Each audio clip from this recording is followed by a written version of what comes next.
বিসমিল্লাহির রহমানির রহিম। আসসালামু আলাইকুম। মিনার একাডেমি কর্তৃক আয়োজিত আজকের এই বাংলা ক্লাসে সবাইকে জানাচ্ছি স্বাগতম ও শুভেচ্ছা। সাথে আছে আমি মোহাম্মদ আনাস সিদ্দিকী, বাংলা শিক্ষক। আজকে আমরা পড়তে যাচ্ছি বাংলা সাহিত্যেরই একটা বিখ্যাত কবিতা, নাম হচ্ছে তার তাহারে পরে মনে। এই কবিতার লেখকের নাম হচ্ছে সুফিয়া কামাল, যিনি বাংলা সাহিত্যের একজন অনবদ্য এবং সাড়া জাগানো কবি। তো ওনারই জীবনকে ঘিরে, ওনার জীবনকে নিয়ে মূলত আজকের আমাদের এই কবিতার নাম হচ্ছে তাহারে পরে মনে। এই কবিতাটি উনি মূলত ওনার স্বামীকে উৎসর্গ করে লিখেছিলেন। এই কবিতাটি ওনার বাস্তবিক জীবনের সাথে সম্পর্কযুক্ত। কবিতার ক্ষেত্রে যদি আমরা কবিতার মূল অবস্থার দিকে যদি যেতে যাই, আমরা দেখতে পারি যে 1922 সালে কবি সুফিয়া কামালের বিয়ে হয় তার মামাতো ভাই সৈয়দ নেহাল হোসেনের সাথে। কবি সুফিয়া কামালের সাথে বিয়ে হয় তার মামাতো ভাই সৈয়দ নেহাল হোসেনের সাথে। তো বিবাহের পরবর্তী 10 বছর পর্যন্ত তাদের দাম্পত্য জীবন অত্যন্ত ভালোভাবেই কাটে। 10 বছর পরবর্তীতে হঠাৎ করে 1932 সালে শীতের মাঘ মাসে যক্ষ্মা রোগে আক্রান্ত হয়ে কবির স্বামী অকালেই প্রয়াণ ঘটান, অকালে মৃত্যুবরণ করেন। স্বামীহারা শোকে কবি এতই বিহ্বল হয়ে গিয়েছিলেন যে কবি ভুলে গিয়েছেন যে শীতের রিক্ততার বিদায় ঘটেছে আর বসন্তের আগমন ঘটেছে। ঠিক তখনই একজন কবিভক্ত কবিকে অনুরোধ করে বসন্তকে বরণ করে একটি বসন্ত বন্দনা তথা গান রচনার জন্য। তখন কবির রিক্ততার উপরেই মূলত কবি এই কবিতাটি রচনা করেন। এখন আমরা পড়তে যাচ্ছি আজকে আমাদের কবিতা তাহারে পরে মনে কবিতা, যেখানে দেখা যাচ্ছে এই পুরো কবিতাটির যদি বৈশিষ্ট্য আপনাকে বলে, আপনি অবশ্যই বৈশিষ্ট্য হিসেবে আপনি দুটো বিষয়কে মনে রাখতে পারেন। প্রথমত, এই পুরো কবিতা একটি সংলাপ নির্ভর কবিতা, যেখানে দেখা যায় কবি এবং কবি ভক্তের মধ্যে একটা কথোপকথনকেই মূলত এই পুরো কবিতা আকারেই কবি তুলে ধরেছেন। আর তারই সাথে পুরো কবিতার মধ্যে কবি তার স্বামীর স্মৃতিকে সবার সামনে তুলে ধরেছেন, যার কারণে এই কবিতার আরেকটি বৈশিষ্ট্য হচ্ছে স্মৃতি কাতরতা। তো এখন আমরা পড়তে যাচ্ছি তাহারে পরে মনে নামক কবিতা। তো এই কবিতাটি প্রথম লাইনেই দেখা যাচ্ছে যে কবি ভক্ত কবিকে জিজ্ঞেস করছে, হে কবি নীরব কেন, ফাগুন যে এসেছে ধরায়। হে কবি নীরব কেন, নীরব শব্দের অর্থ হচ্ছে স্যার উদাস, অর্থাৎ হে কবি আপনি উদাস কেন, ফাগুন যে এসেছে ধরায়, অর্থাৎ ফাল্গুন যে পৃথিবীতে চলে এসেছে। স্যার, ধরা শব্দের অর্থ হচ্ছে পৃথিবী। পৃথিবী শব্দের আরেকটা অর্থ হিসেবে আমরা মনে রাখতে পারি বসুধা। ধরা শব্দের অর্থ হচ্ছে পৃথিবী। হে কবি নীরব কেন, ফাগুন যে এসেছে ধরায়, অর্থাৎ এখানে কবি ভক্ত কবিকে জিজ্ঞেস করছেন, হে কবি আপনি উদাস কেন, ফাল্গুন যে পৃথিবীতে চলে এসেছে, অর্থাৎ ফাল্গুনের মধ্য দিয়ে বসন্তের পৃথিবীতে আগমন ঘটেছে। বসন্তে বরিয়া তুমি লবে নাকি তব বন্ধনায়, বরিয়া শব্দের অর্থ হচ্ছে বরণ করে।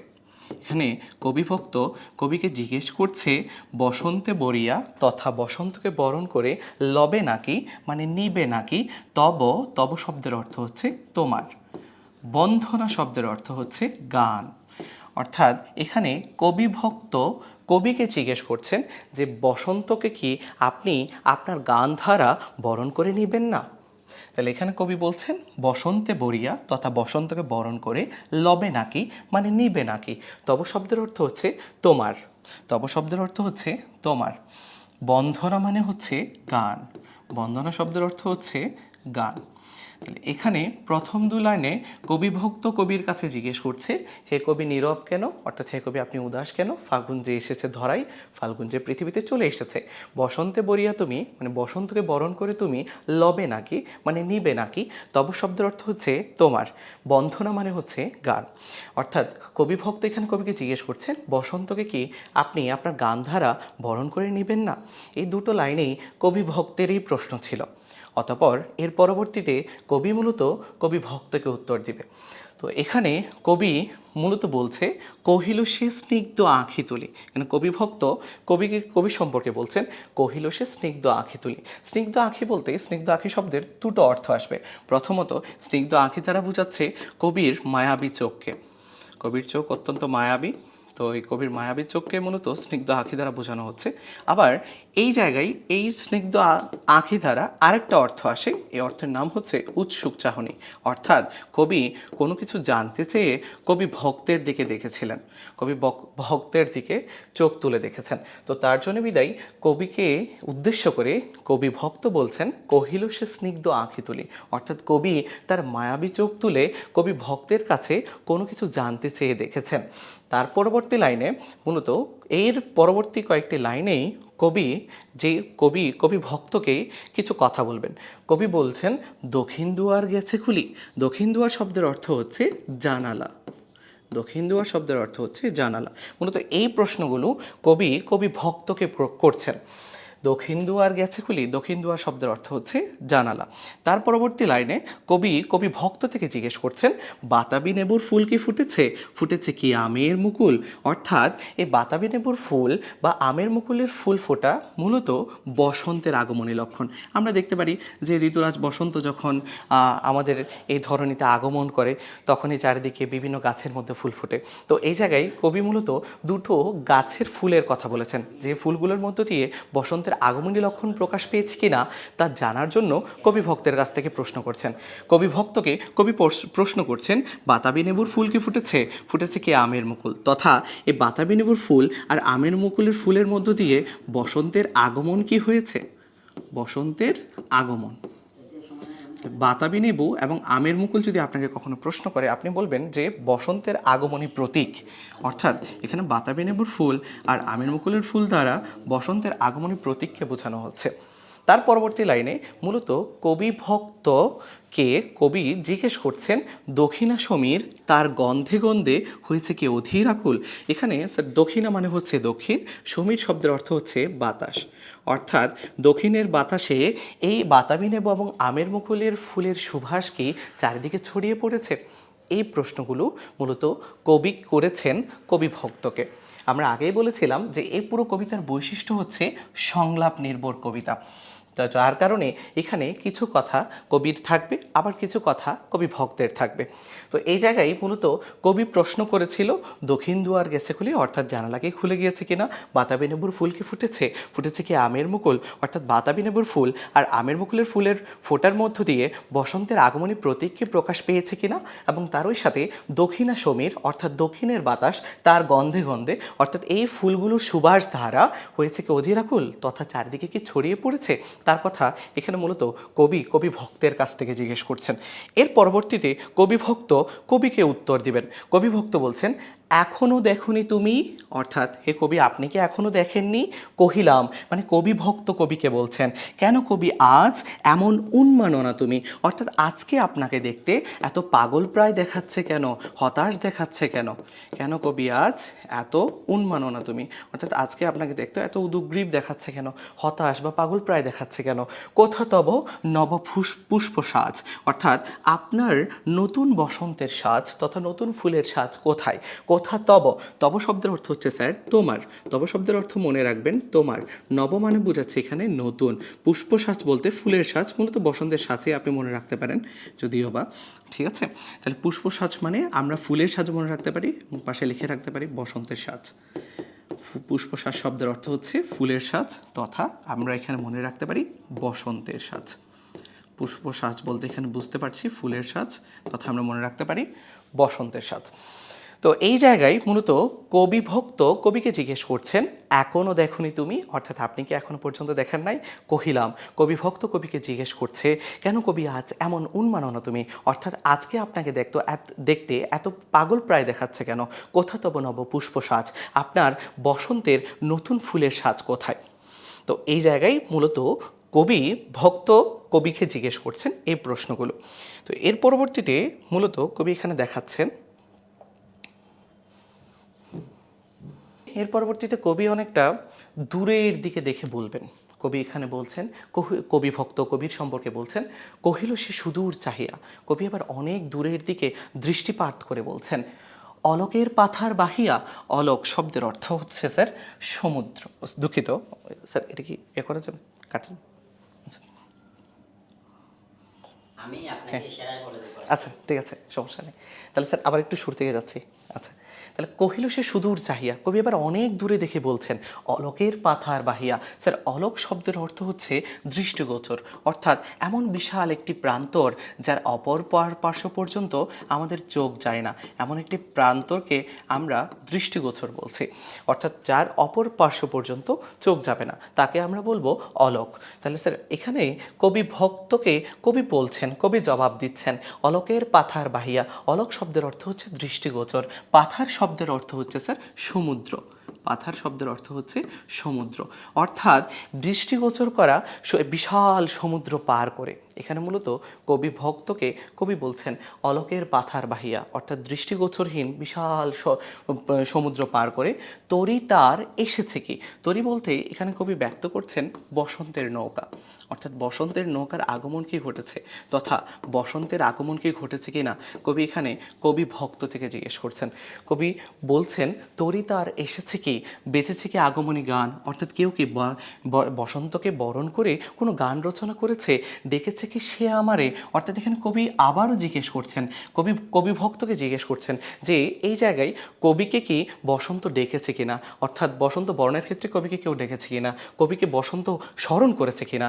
এক কথায় কবি তার জবাব দিয়ে দিচ্ছেন। কবি বলছেন শুনি নাই রাখিনি সন্তান, অর্থাৎ স্বামীহারা শোকে কবি এতই বেশি বিহ্বল হয়ে গিয়েছিলেন যে কবি বুঝতেই পারেননি, কবি খেয়ালে রাখেননি, কবি জানতেনই না কখন যে বসন্তের আগমন ঘটেছে এবং শীতের রিক্ততার বিদায় ঘটেছে।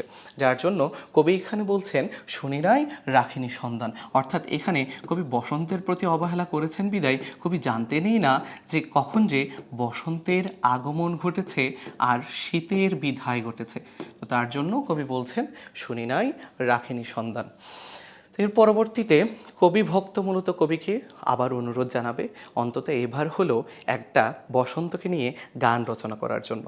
এর পরবর্তী লাইনে কবি ভক্ত কবিকে বলছেন কহিলাম ওগো কবি রচিয়া লহনা আজগীতি, অর্থাৎ ওগো কবি আপনি আজকে হলো একটা বসন্তকে নিয়ে গান রচনা করেন না, বসন্তের প্রশংসা নিয়ে গান রচনা করেন না। তাই এই জায়গায় কবি ভক্ত মূলত কবিকে বলছেন কহিলাম ওগো কবি রচিয়া লহনা আজগীতি, বসন্ত বন্দনা তথা বসন্তের গান। বসন্ত বন্দনা বলতে আমরা মনে রাখবো বসন্তের গান, বসন্ত বন্দনা বলতে আমরা মনে রাখবো বসন্তের গান। তব কণ্ঠে শুনি, তব শব্দের অর্থ হচ্ছে স্যার তোমার, তব শব্দের অর্থ হচ্ছে স্যার তোমার। তাহলে বসন্তের গান, তব মানে হচ্ছে তোমার, তাহলে বসন্ত বন্দনা তব তথা তোমার কণ্ঠে শুনি এমর মিনতি, অর্থাৎ এটাই হচ্ছে আমার অনুরোধ। তাহলে এই জায়গায় মূলত কবি ভক্ত কবিকে প্রশ্ন করছেন কহিলাম ওগো কবি রচিয়া লহনা আজগীতি, অর্থাৎ কবি ভক্ত বলছেন ওগো কবি আপনি আজকে হলো একটা গান রচনা করেন না, বসন্ত বন্দনা তথা বসন্তের প্রশংসা তব কণ্ঠে শুনি মানে তোমার কণ্ঠে শুনি এমর মিনতি, এটাই হচ্ছে আমার অনুরোধ। তো এই জায়গায় মূলত কবি ভক্ত কবিকে মূলত জবাব দিবেন এইভাবে কহিল সে মৃদু মধুস্বরে, কবি একটা নরম কোমল কণ্ঠে বলছেন নাই হলো না হোক এবারে। যেহেতু এবার কবি রচনা করেননি তাই কবি চাচ্ছেন না এবার মূলত বসন্তকে বন্দনা করে বা বসন্তকে নিয়ে কবি কিছু রচনা করবেন। তো তার পরবর্তী লাইনে কবি মূলত বসন্তকে একটা রাগ বা ক্ষোভ প্রকাশ করবেন বসন্তের প্রতি। কবি এই জায়গায় বলছেন আমারে গাহিতে গান বসন্তে আনিতে বরিয়া, অর্থাৎ আমারে গাহিতে গান, আমাকে গান গাইতেই হবে বসন্তেরে আনিতে বরিয়া, বসন্তকে বরণ করার জন্য। রহে নিত সে তো থেকে যায়নি, ভুলে নিত সে তো ভুলে যায়নি, এসেছে তা ফাগুনে সরিয়া, সে ঠিকই ফাল্গুন মাসেই চলে এসেছে, ফাল্গুন মাসে স্মরণ করে বসন্তের আগমন ঘটে গিয়েছে। তাহলে এই জায়গায় মূলত কবি ভক্তকে বলছেন আমারে গাহিতে গান মানে আমাকে গান গাইতেই হবে বসন্তের আনিতে বরিয়া, বসন্তকে বরণ করার জন্য। রহে নিত সে তো থেকে যায়নি, ভুলে নিত সে তো ভুলে যায়নি, এসেছে তা ফাগুনে সরিয়া, সে ঠিকই ফাল্গুন মাসের মধ্য দিয়ে এই পৃথিবীর বা এই ধরনীতে চলে এসেছে। তাহলে এই জায়গায় মূলত কবি যেহেতু বসন্তের ধারা মূলত উপেক্ষা হয়েছে তথা এই জায়গায় মূলত কবি বসন্ত সম্পর্কে কোনো খেয়ালে রাখেনি এবং বসন্তর কিন্তু ঠিকই চলে আসার কারণে কবির ভিতরে যে একটা রাগ ক্ষোভ রয়েছে কবি তার বই প্রকাশ ঘটিয়েছেন এই দুটা লাইনের মধ্য দিয়ে। কবি বলছেন আমাকে গান গাইতেই হবে বসন্তকে বরণ করার জন্য, কবি বসন্ত তো থেকে যায়নি, বসন্ত তো ভুলে যায়নি, বসন্ত ঠিকই চলে এসেছে ফাল্গুন মাসকে স্মরণ করার মধ্য দিয়ে।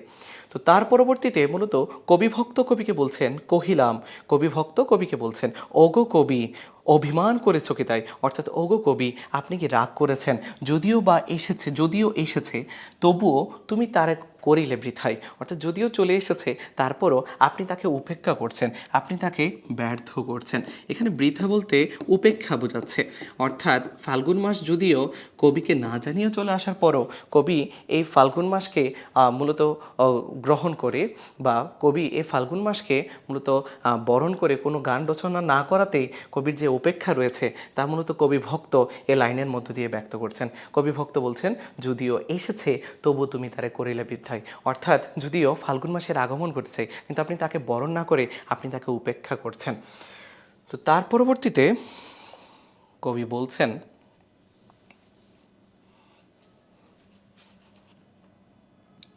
তার পরবর্তীতে মূলত এই জায়গায় কবি বলছেন কহিল সে পরম হেলাই, কবি একটু হেলা করে বলছেন, অবহেলা করে বলছেন। এর পরবর্তীতে কবি মূলত কবি ভক্তকে কিছু প্রশ্ন করবেন। কবি বলছেন বৃথা কেন ফাগুন বেলায়, বৃথা কেন অর্থাৎ ফাল্গুন মাস ব্যর্থ কেন হবে, ফাল্গুন মাস উপেক্ষিত কেন হবে ফাগুন বেলায়, ফাল্গুন মাসে ফুল কি ফোটেনি শাখে, অর্থাৎ গাছের মধ্যে ফুল কি ফুটে নাই, গাছের মধ্যে ফুল ফোটার আগমন যদি ঘটে তার মানে তার মধ্য দিয়ে বসন্তের আগমনই ঘটেছে। পুষ্পারতি লভেনি কি ঋতুর রাজন, পুষ্পারতি শব্দের অর্থ হচ্ছে ফুলের মালা, অর্থাৎ পুষ্পারতি লভেনিকি, অর্থাৎ পুষ্পারতি বলতে আমরা বুঝবো ফুলের মালা, লভেনিকি তথা লভেনিকি শব্দের অর্থ হচ্ছে গ্রহণ করে নাই কি। পুষ্পারতি শব্দের অর্থ হচ্ছে ফুলের মালা, লবেনিকি শব্দের অর্থ হচ্ছে গ্রহণ করে নাই কি। লবেনিকি শব্দের অর্থ হিসেবে আমরা পাচ্ছি গ্রহণ করে নাই কি, লবেনিকি শব্দের অর্থ হচ্ছে গ্রহণ করে নাই কি। ঠিক আছে, তার পরবর্তীতে এখানে মূলত গ্রহণ করে নাই কি, তার পরবর্তীতে এখানে মূলত কবি ভক্তকে জিজ্ঞেস করছেন পুষ্পারতি তথা ফুলের মালা লভেনি কি মানে গ্রহণ করে নাই কি ঋতুর রাজন তথা ঋতুরাজ বসন্ত, অর্থাৎ আমরা স্বাভাবিক বিষয় কোনো একটা কিছুকে কোনো একজন ব্যক্তি যদি কখনো কোনো জায়গায় যায়, কোনো অনুষ্ঠানে যায়, আমরা তাকে বরণ করার চেষ্টা করি ফুলের মালা দিয়ে। তো এই জায়গায় মূলত কবি ভক্তকে কবি জিজ্ঞেস করছেন যে বসন্তকে কি ফুলের মালা দিয়ে বরণ করা হয়নি, তথা বসন্ত কি ফুলের মালা গ্রহণ করে নাই বরণ হয়ে, এই কথাটা মূলত কবি ভক্তকে জিজ্ঞেস করছেন। তথা এখানে আমরা একটা কথা মনে রাখতে পারি যে পুষ্পারতি বলতে এখানে কবি বোঝাচ্ছেন ফুলের মালা, লভেনিকি শব্দের অর্থ হচ্ছে গ্রহণ করে নাই কি, ঋতুরাজন বলতে বোঝাই ঋতুরাজ বসন্ত, অর্থাৎ এই জায়গায় কবি মূলত কবি ভক্তকে জিজ্ঞেস করছেন বসন্ত কি বরণ হয়ে ফুলের মালাটি গ্রহণ করেনি। তো তার পরবর্তীতে কবি জিজ্ঞেস করছেন মাধবী করি, এখানে মাধবী শব্দের অর্থ হচ্ছে স্যার বাসন্তী লতা,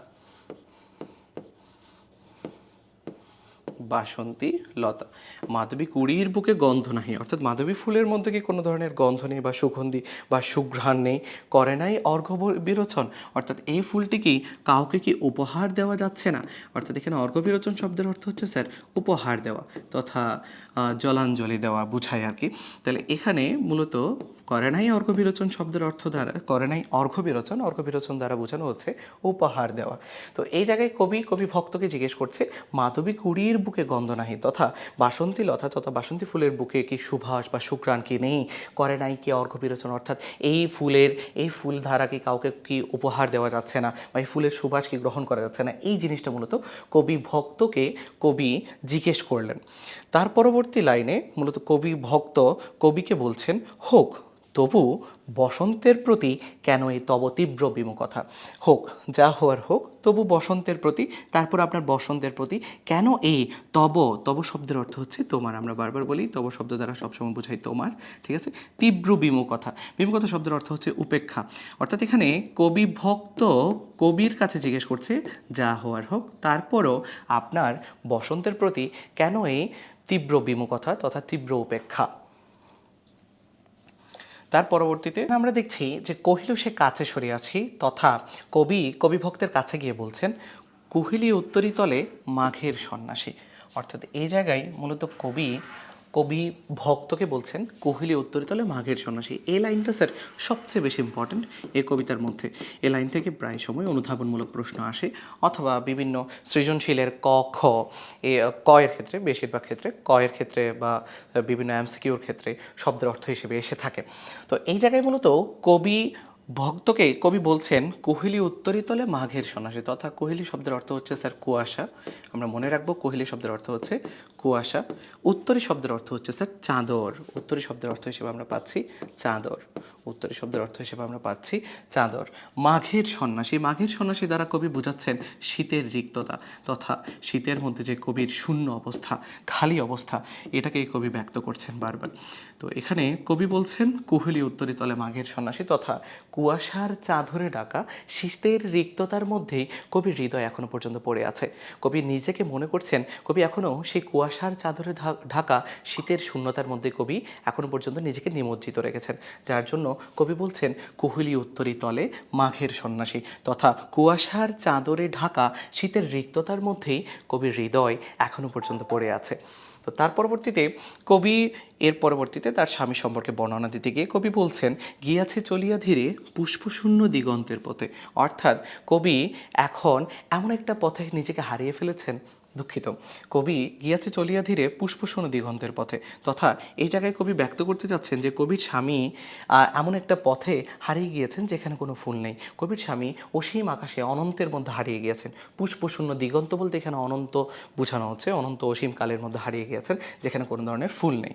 তো এই লাইনের মধ্যে কবি মূলত তার স্বামীর সম্পর্কে ব্যক্ত করলেন। কবি বললেন যে গিয়াছে চলিয়া ধীরে, অর্থাৎ তিনি ধীরে ধীরে চলে গিয়েছেন পুষ্পশূন্য দিগন্তের পথে, অর্থাৎ একটা মহাকালের অসীমের মধ্যে উনি হারিয়ে গিয়েছেন যেখানে কোনো ধরনের ফুল নেই। তো এই জায়গায় মূলত কবি তার স্বামীর কথাকে ব্যক্ত করেছেন, স্বামীর কথা ব্যক্ত। তার পরবর্তী লাইনে কবি বলছেন যে রিক্ত হস্তে তাহার এই পরে মনে ভুলিতে পারে না কোনো মতে। অর্থাৎ এই লাস্ট লাইনটাতে কবি ব্যক্ত করতে যাচ্ছেন তার স্বামী সম্পর্কে। কবি তার স্বামীর স্মৃতিকে ব্যক্ত করে বলছেন রিক্ত হস্তে তথা খালি হাতে। রিক্ত হস্তের শব্দের অর্থ হচ্ছে খালি হাতে, তাহার এই পরে মনে। রিক্ত হস্তে অর্থাৎ খালি হাতে তাহারে পরে মনে, বারবার কবির তার স্বামীকে মনে পড়ছে, ভুলিতে পারে না কোনো মতে। কবি কোনোভাবেই তাকে ভুলতে পারছেন না। তো কবির স্বামীর প্রতি স্মৃতি রেখে কবি শেষ লাইনটা ব্যক্ত করেছেন। কবি বলছেন রিক্ত হস্তে তথা খালি হাতে তাহারে পরে মনে, অর্থাৎ কবির তার স্বামীকে মনে পড়ছে, ভুলিতে পারে না কোনো মতে। কবি কোনোভাবেই তার স্বামীকে ভুলতে পারছে না। তো স্যার আজ এই পর্যন্তই। সবাই ভালো থাকুন, সুস্থ থাকুন। ধন্যবাদ সবাইকে। আসসালামু আলাইকুম।